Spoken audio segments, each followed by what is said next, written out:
প্রতিদিনই দেশের বিভিন্ন প্রান্ত থেকে দুদকে পৌঁছায় শত শত অভিযোগ। কেউ দুর্নীতির তথ্য তুলে ধরেন, আবার কেউ ব্যক্তিগত বিরোধ কিংবা প্রতিশোধের হাতিয়ার হিসেবেও ব্যবহার করেন অভিযোগের এই প্রক্রিয়াকে। সম্প্রতি এমনই একটি পাল্টাপাল্টি অভিযোগ জমা পড়ে দুদকে। অভিযোগে বলা হয়, বেসামরিক বিমান চলাচল কর্তৃপক্ষ বেবিচকের তত্ত্বাবধায়ক প্রকৌশলী শরীফুল ইসলাম তার পিতার ভুয়া মুক্তিযোদ্ধা সনদ ব্যবহার করে চাকরিতে অনৈতিক সুবিধা নিয়েছেন। অন্যদিকে শরীফুল ইসলামের বাবা মুশাররফ নিজেকে প্রকৃত মুক্তিযোদ্ধা দাবি করে অভিযোগটিকে ষড়যন্ত্র বলে তদন্তের দাবি জানান। বিষয়টি যাচাই করতে সময় সংবাদের পক্ষ থেকে যোগাযোগ করা হয় জাতীয় মুক্তিযোদ্ধা কাউন্সিলের সাথে। ক্যামেরায় কথা বলতে রাজি না হলেও সংস্থাটির কর্মকর্তারা জানান, লাল মুক্তি বার্তা, সমন্বিত মুক্তিযোদ্ধার তালিকা এবং ভাতাভোগী মুক্তিযোদ্ধাদের তালিকায় মোশাররফের নাম রয়েছে। সরকারি নথির ভিত্তিতে তাকে অমুক্তিযোদ্ধা বলার সুযোগ নেই বলেও জানান তারা।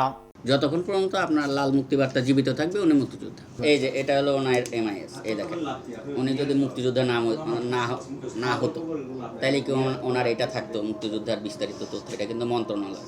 দুদক বলছে, ব্যক্তিগত রেশারেশি থেকে করা অভিযোগই সবচেয়ে বেশি আসে। তথ্যমতে 2025 সালে দুদকে মোট 13,877টি অভিযোগ জমা পড়ে। এর মধ্যে অনুসন্ধানের জন্য গ্রহণ করা হয়েছে মাত্র 2,500।